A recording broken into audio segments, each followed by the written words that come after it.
Good morning. Good morning. What's going on, All right. Dimitri? Just living the dream, man. Yeah, Living the- I just How's hired a new Florida? sales rep this morning, and so I'm not out running yet like I normally am. I see. I see. Well, thank you for doing this. We're about to record. You've seen the picture, you've seen my board, and I think it's the beginning of the end or end of the beginning. I don't know, but something is about to happen to the whole story. Nothing you shared with me before is new. Like I've heard the same story from 2018. I just got a comment yesterday or day before yesterday on Instagram. The guy says he worked for RRCA in 2018 and he got like $90,000 in commissions and he was getting paid and everything was fine until it stopped. And it stopped, just stopped. And Donnie told him, "You're not getting paid, you're done."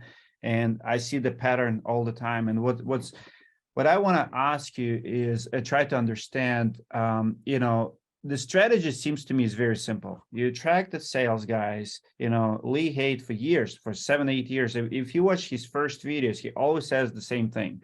1 of 3 sales guys will stick, 2/3 will go.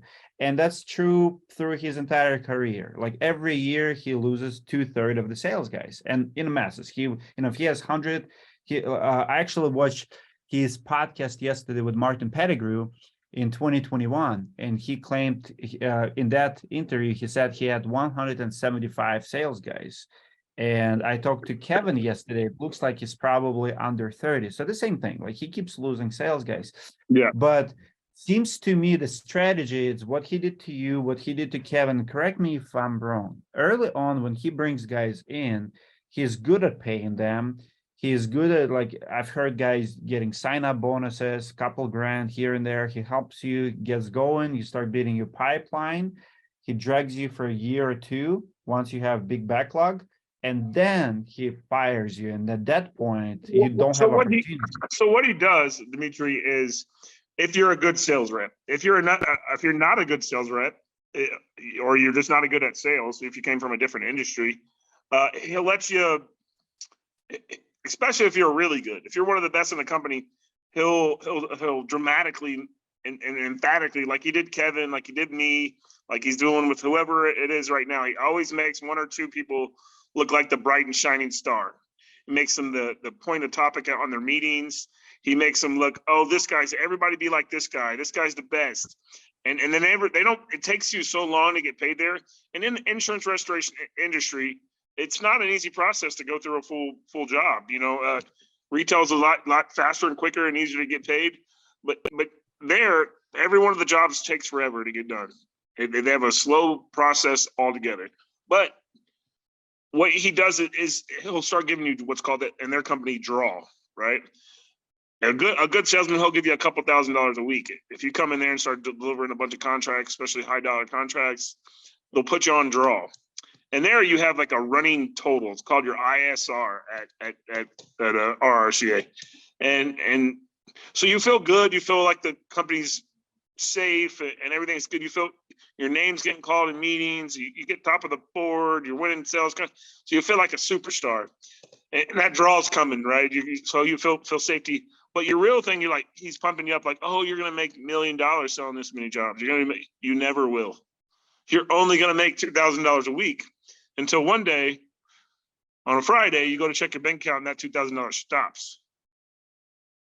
And they're like, well, now you need to rely on your jobs to get finished. But That's what happened to you? That's what happened to me. What happened to everybody. I never took draw. I came in the industry pretty well off. I was successful before this. I really just kind of did it because my mom. I kind of came to Florida to retire, and I fell into this industry to be real with you. I just was really good at it, and the one good part about our jobs, we get to help people. And here I am working a massive hurricane. I get to help people every day, and that's what I really like. And that's what drew me to the job. But I ended up being really good in this industry, helping a bunch of my neighbors get roofs, replace their roofs, and soffit screens, gutters. But what RRCA does is there's one thing you can't take away from them. They're really good at getting people to walk through their door to come work for them. if anybody's dumb enough to spend $60,000 for this program, hopefully you get that skill set. Because if you need to bring sales rep, if your mission is to get people through the door, they're very good at that. They spend a lot of money on Facebook to do it, but they do it. And and I feel so sorry for these people. I saw on one of their salesmen's post a couple months ago, I think it was about a month ago actually, a guy flew all the way from Israel to work for them, right? That poor guy. He might get draw for a month or two, but I assure you he's gonna leave broke, you know. And at the end of it, they take all their job. They take all their jobs. You know how good you are up front. They make you feel what they leave you with is whatever you got paid for your draw, and you never get a cap out of any of those jobs. You don't get real money. Wow. So you've been VP of sales. You've sold what, $6 million in 1 year? Let me just. I'm going to turn this around. I kind of thought this question might come. So instead of, I'm a trust. Because I thought that's what the video, your video with Lee Haight, I think it says. Let me see the title.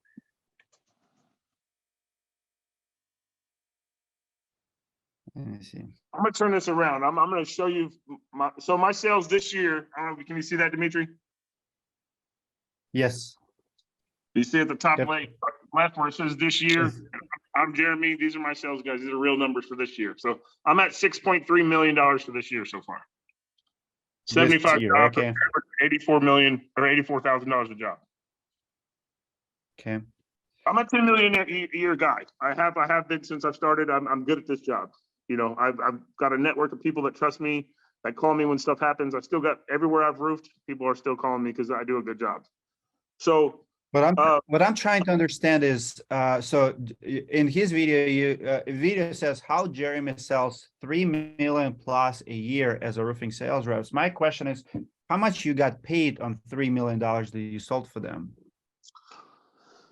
So since I was never in draw, I got to take advantage of my cap outs. By the time I was at the end of it, I was 10-50-50. So I couldn't tell you exactly how much I got paid. I got paid well. I wouldn't have been there if I didn't. Where they get most people, and when I left, I was probably owed a couple $100,000 still. They just keep your jobs. Why didn't you pursue that? Why didn't you sue them or go after them? It was messing with my headspace too much. I found myself, because I was already running another company. I started my own, I hooked up with a guy. I'm running this company. We're going to do $50 million this year. It was affecting my current job. That little bit of money was making me think about that little bit of money more than going to get more money. So one day I just stopped thinking about it and said, you know what, screw it. You can keep it. I'm not going to come after you. I'm not going to call you every day. And it was like that when I worked there. You know, every Friday you're like, I'm supposed to get paid 18,000. Why do they only get paid 9? You know, and it was a fight to get every penny that they owe you. It's always a fight. Is unbelievable. Is that so? You're gonna do 50 million. What do you think they're gonna do this year? Realistically, I know their numbers. You know, I still have friends that work there. They'll probably do close to the same, maybe a little more. This was a devastating storm. The issue with them is they're not going to build any jobs. I've built almost 1,100 roofs so far, and they've probably built 300. Really? So that's the difference. Well, it's kind of hard to build jobs when you can't buy any materials anywhere. I've heard from several sources, because you are one of the 3-4 employees, ex-employees that ex-sales reps that I interviewed. I actually talked to some subs too, and what I hear is they ask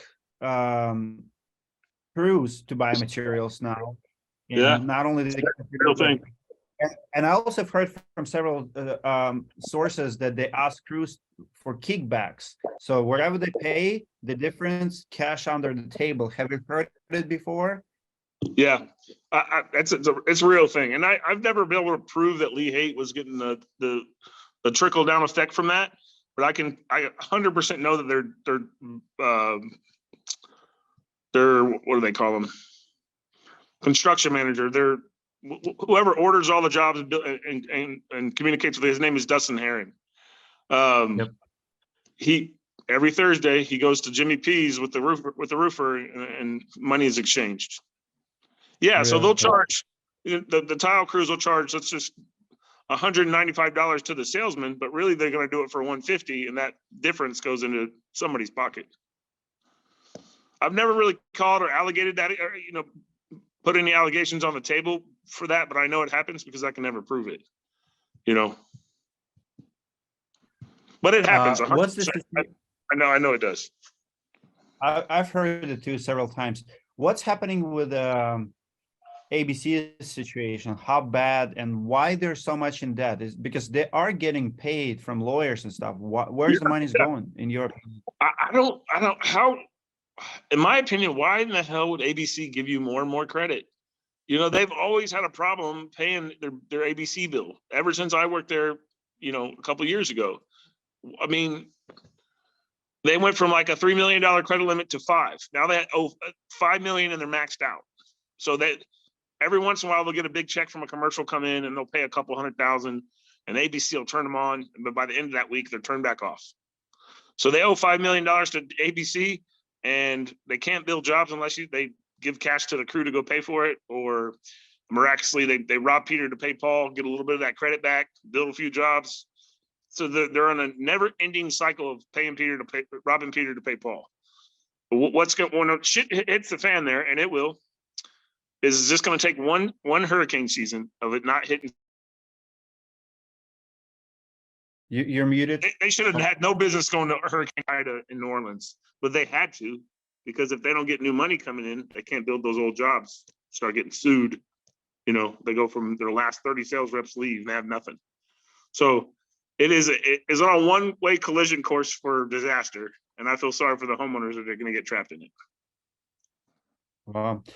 What role and who is the decision maker, Lee Haight or Lee Haight in the company? Because I know they're 50-50, but I never understand. Lee Haight's the decision maker. Donnie doesn't have a really day-to-day things. He just owns the license. Donnie comes around every once in a while for a meeting and rambles some bullshit. He's senile as hell. But it really, that place took another big dive. It was already kind of running by criminals, if you ask me. Another big dive when Lee went on this whole I want to be an MMA fighter at the age of 35 bullshit. Now it's ran by the people that are in that office. Half of them don't even know what the hell they're doing. He's gone to training all day.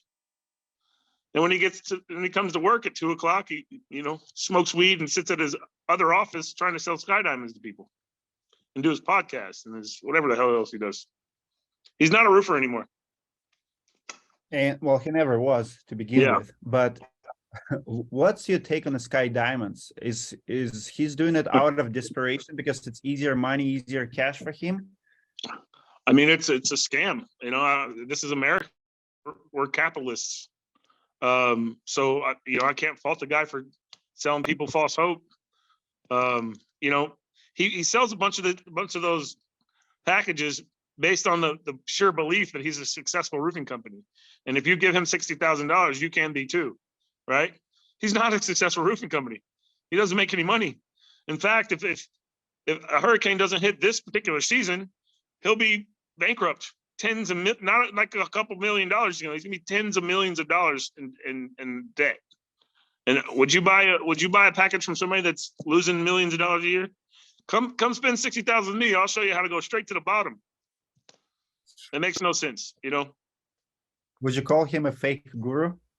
Oh yeah, 100%. Yeah, 100%. I can't tell you how much money he spends for him to be important, right? Those meetings, when we had those sales meetings, it was always geared around everybody else in the company not wanting to spend money on Facebook, and all him wanting to do is spend money on Facebook.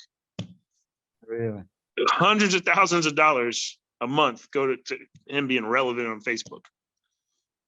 And my question about that is, he's portrayed, so he hates when people call him a storm chaser.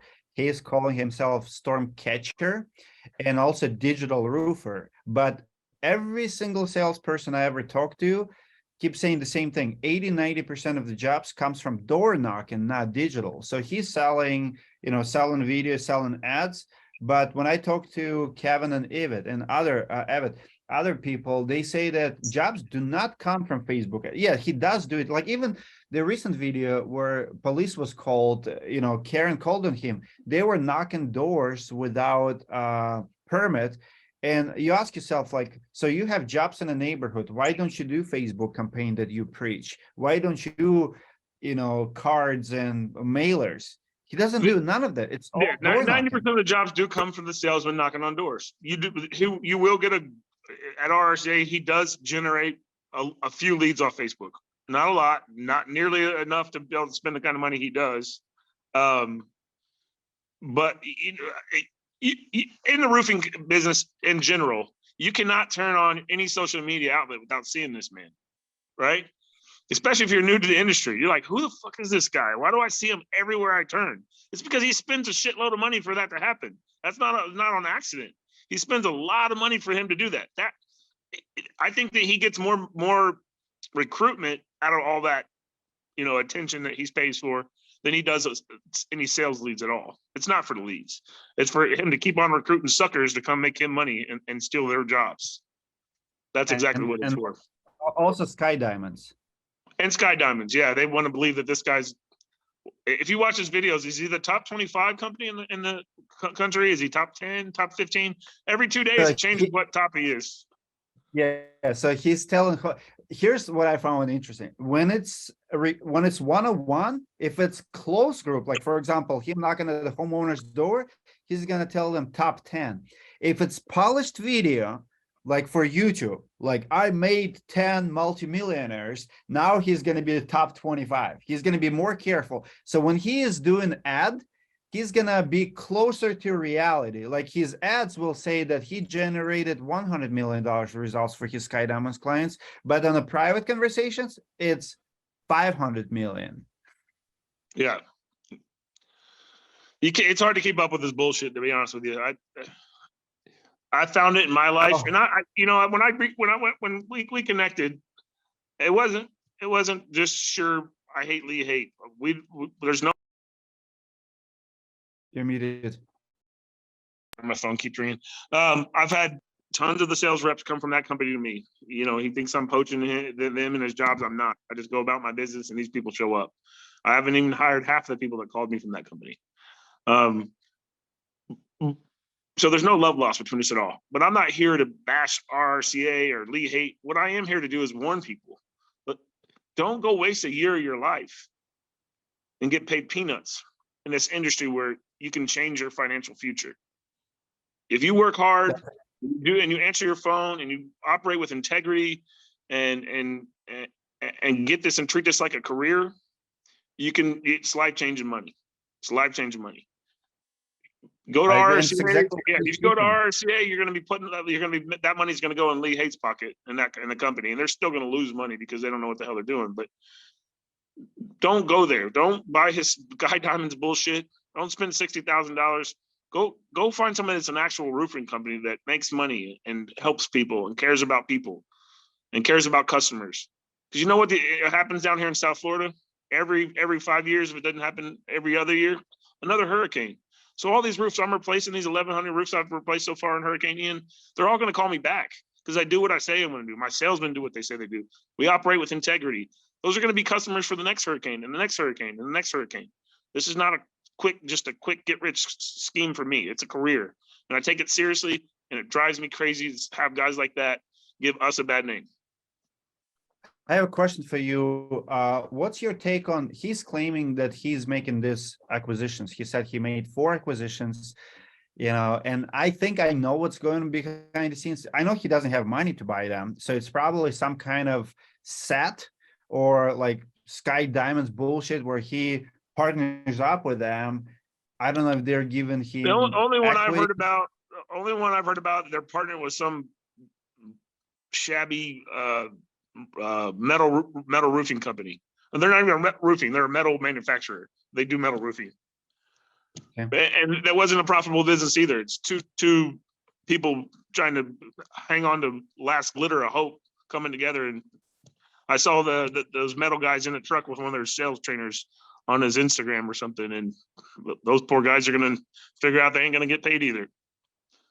Well, what they're trying to do, I know what they're trying to do. Lee told me. So when his EBITDA is very low, so his equity firms come to him and he claims that someone made him an offer to buy his company for $30 million, which is hard to believe. If you're doing 60 million a year and you have $6.5 million debt just to ABC alone, nobody's going to buy that business. But now, what he does They might offer until you show them the books, but as soon as he sees those books, they're going to run for the hills. Exactly, but what he's trying to do is play it by Ebitda Game. So if he partners with the 4 other companies, he told me his EBITDA now with all those 4 companies are $10 million. So he's trying to get his EBITDA because he's been telling everyone he's a $100 million company.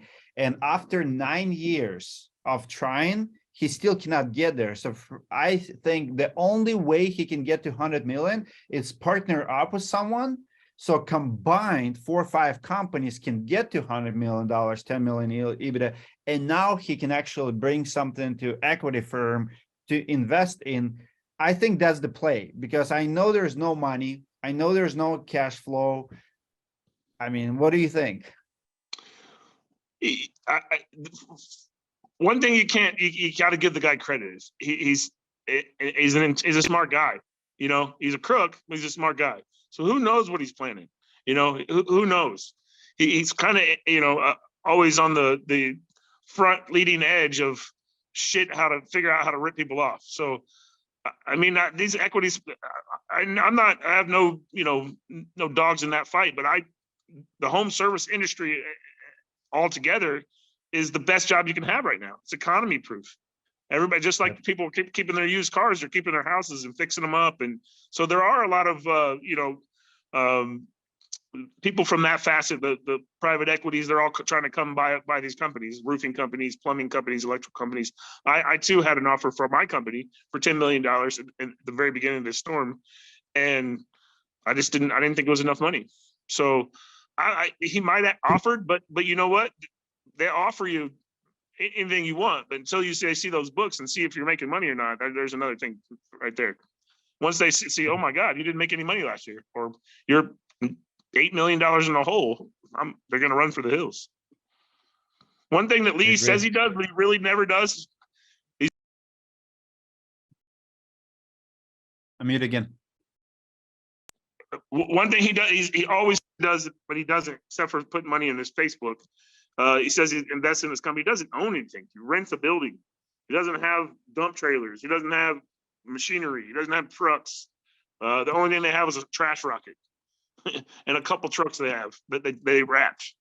So the salesmen wrap their trucks and then they quit and they sold the trucks back to the company. So he has like 3 trucks and a trash rocket. That's the only thing he owns that would be any of value if somebody were going to buy his company, because it's not the $50 million he's claiming he's selling, because you put the numbers together, he doesn't make any money. You spend 62 million and you sell 50, you're a loser. So there's no assets. There's no building. He does not own a building. Doesn't own a building. He rents one in Naples for way too much money. And other 7 offices also all rentals. All leased. Yep. I think he's down to 4 or 5 offices now. It's going down quick. They just closed down Pensacola. They closed down the Rockledge office. They closed down the Boca office. I think Orlando and Naples, and one on the East Coast up in there was a hailstorm. I can't remember the little town it's in. It's north of Boca. I think they got 3 offices left. So he does not help sales guys with the vehicles. He does not own the vehicles. You all 1099s, you all own your vehicles and stuff. No. He is good about giving people a draw if you show worth in the company. He'll give you some money to, I call it grocery money. He gives you grocery money as long as you got contracts going in the system. Right? If you don't bring any contracts, you ain't getting a dime. Wow. And those contracts will end up being company jobs that they end up stealing. 85% of the jobs that they go into that company, the only people collect on them is the company, never a sales rep. Even if you work for me and you quit, I'm going to pay you on your job. Even if I have to go do all the damn work. That was the promise I made you when it came in the door. And that'll be the promise. For him, it's like you have to work there your entire life. You can never leave. It's a mafia. If you leave ever, if you find a better opportunity, I don't care if your grandma dies and you have to go take care of her. If you leave, I'm stealing all your jobs immediately. You get locked out of the system. They cut your email off, can't even communicate to your customers, and then they keep all your money the second you say you're leaving.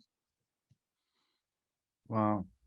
Yeah, it's, you know, you can't even communicate with your homeowners, the insurance companies you had conversations with, trying to get these jobs bought for these homeowners. All that all those emails are cut off. You automatically get locked out of their system, you know, and all they do is take money.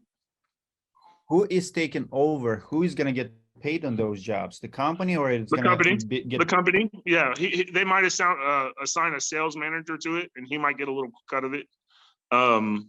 You know, when I was working for a different company, I went back in there. I can't remember. I think I was going to get a sample for a customer or something. Because I was going to finish. I wanted to leave amicably. I was no secret. I was going to start another company. You know, that should be your goal for all your salesmen. To get so good at this, you go do it yourself. You know, I've in my company, it's only been a year and a half, and I've already got 2 guys that went and started their own roofing company, and they're successful, and I'm happy. And I answer the phone when they call, and I help them when I can. But with him, if it doesn't matter why you leave, you're an enemy. You're the worst. You're a piece of shit. They start, you know, throwing your name around like you did all this stuff. And I'm a good guy. You can ask any one of my homeowners. I sell 400 jobs a year. You can call all 400 this year. You can call all 400 last year. Call all 400 the year before that. They'll all tell you I'm a good person. I do what I say, and I answer my phone when you call. There, it's a life sentence if you go to work there, because they'll and if you do anything they don't like, they'll cut your email off, cut your access to the CRM off. You can't even call your homeowners and let them know. You know, it's nuts. Wow. Why? I understand why sales guys leave in, but what about management? Like guys like David Kelly and others, people who've been there for years. He's always losing his best friends. Like 7 years ago, you know, half the company went with like his buddy. I think it was Justin. Then David Kelly left for CMR. Why he's losing top management? Because I thought they're getting paid fair. What's going on in the office? Well, the simple answer to that is he's a fucking asshole. You've talked to the guy. He's a fucking asshole. He is roided out. He's been taking steroids for the last 2 years and made it even worse. But he's just a dick, man. He will stand up and belittle a salesman in the middle of a sales meeting. Unmute. Cusses out his dad, his wife, anybody that's in a meeting or at the office when he's there. You walk on eggshells anytime you're around the guy. So that's not a comfortable work environment, you know. He'll come back and apologize, but then many a days he's called me every name in the book. So what do you think about our fight? Honest opinion. Do you want to come as my special guest? Sure. Meet him. Sure. Go, Dmitry, meet him when he comes out of the tunnel. The actual fight or the whole drama that's been going on? Both. So the whole drama is going on. I like it because I think that it'll hopefully open up. Even if you only reach 10 guys and say, man, I'm not going to use that guy to coach me. Those are 10 guys that are not going to throw their money down the drain in this industry. I'm not saying I have a particular coach you should pay, but it's not him, you know. So if somebody can slingshot in this industry and use it and build a career off of it by not going to him, that's what I like to see. That's what I want. That's my goal, and that's why we're even talking. Is just stay away from this guy. He's not going to add any value to your company. Salesman, don't go down that dirty road where you're going to not get paid at the end. Sure, if you want to make your draw $1,000 a week, $2,000 a week to keep you around, that's not life-changing money. That's not. This industry can provide you life-changing money, and you won't get that at RRCA. So take it from me, somebody that's been there.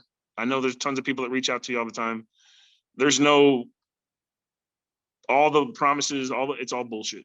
You're never going to get paid. Even if you do a good job, or, you know, I got another person that is dying to talk to you too, but even if you go do a good job and sell a big commercial job, you're never going to get the commission on that.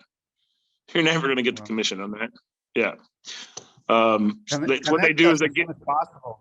So They I get can you, enter in into that one. draw, and then anytime there's a big payout, they'll just give you the draw. They won't ever give you the money that you're owed.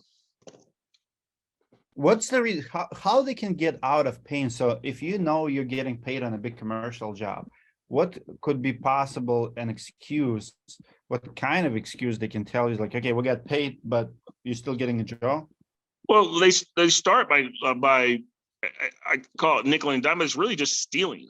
They've got like 10 accountants at their office, right? Their sure job is to figure out ways to cut the commissions up from the salesman. So I've heard this come out of Lee's mouth.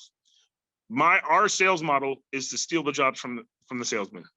They actually make more money on a job at 19% profit than they do at 36% profit at the company. They don't pay their salesman when they don't pay the salesman, and it's in the contract they make you sign. They don't pay you as a salesman if the profit drops below 20%. So if it's a 19% profit margin on the job, they get to keep all the money, all 19%. If it's 21, they split the most what you eventually get there is as a 50-50 split. If it's 21, then you get your 11%. But if it's 19, and magically all the jobs get to 19%. They hike up the material bills, they hike up the roofer bill, they hike up, yeah. And then when you got to try to go fight it, oh, go talk to that accountant. You go to that accountant. Oh, go talk to that accountant. Oh, go talk to Desiree. Oh, go talk to Shira. Go talk to that accountant. You get the runaround for 3 weeks and your head hurts and you want to kill somebody. And then they'll say, okay, well, I'll just give you a draw. I'll give you the draw this week. And then 4 weeks go by and you're like, I never got paid on that job. What the hell's going on? But you got your draw, right? You know, and they get away with it. So they take 20% of the top for the company? No, it's 12. It was 12 when I left. They're 12, 50-50 to most of their experienced sales reps. But what I'm saying is, yeah, 12, 50-50. So if it's under 20%, you don't get paid. And miraculously, when you'll do all the numbers because you have a budget in their CRM, you're like, you start that when you did the numbers, you're at 25. But when it's time to get paid, that job is miraculously at 18 or 19. Yeah, they got some slick accounting going on over there. This is so crooked. This is so bad. Yeah. I just feel bad for the guys that are still there that have talent. There are 3 or 4 guys there that I'd really love to come have on my team. And well, you know, they're not getting capped out. Why do they defend him? Blind loyalty. Blind loyalty. He will give you some draw. He'll pay if you're a manager or you bring some kind of value to the company. He'll dish out $2,500 a week or $2,000 a week more frequently than I've seen anybody do. Like Kevin and Vet, they were getting paid. You know, they're $3 or $4 million sales rep. They were getting paid $2,500 a week, right? The shit didn't hit the fan until they start saying, okay, I don't want. They cut their $2,500 a week off, and then they start capping out their jobs, and then the money didn't come. Right? It's a stack and starve, but they're good at paying you initially, and they pay their managers decent. If you are a good sales rep, and you're selling a bunch, and you're like, oh, I'm gonna leave, I'm gonna go do something somewhere else or do something better. They're like, how about you just be a manager and we'll pay you $2,000 a week? So they stay. Those are the people that are going to defend them. They want to get the salary every week. But that's why his overhead is so damn high. You can only pay so many people $2,000 a week. And it's a perfect scheme if you think about it, because now the puzzles start coming together. What's happening is, I mean, imagine this. So you need office staff to finish the job from sales reps who are leaving, right? But then because you have so much office staff, your overhead and your profit margin is always going to be below 20%, so you don't have to pay. So it's win-win. The more people I keep, the less I pay to sales guys. So he's internal sales guys essentially, and because he's bribing them with a higher pay, they obligated to finish all the jobs. And you leave, you have 40 jobs. Let's go. Wow, it's crazy. All right, brother, I gotta go. Yeah, I know you're a busy man. Kevin and Vet had 150 jobs they left on the table. That's insane. So that's why they suing him for like $500,000 now. Yeah. Yep. Okay. So what do you think about the fight? I hope you kick his ass. I don't think it'll be. I don't think you'll kick his ass. I think, but I'll tell you why he went and took fighting lessons. He couldn't fight. So hit him in the nose. Let him know you're there as soon as you get in the ring. No. I will. What do you like to see? Do you want me to finish him in the first round or play and beat him up, like smoke him in the 2-3 rounds and finish him in the last round? Go for blood, man. He might be in good shape. Might have some good endurance. Go for the knockout, bro. I think more people would want to see that than anything else. All right, will do. Hope to see you there, and nice chatting. Thank you for sharing. A lot of people will appreciate it. If you need anything, man, call me. All right, will do. Thank you, brother. See you, bud. Bye.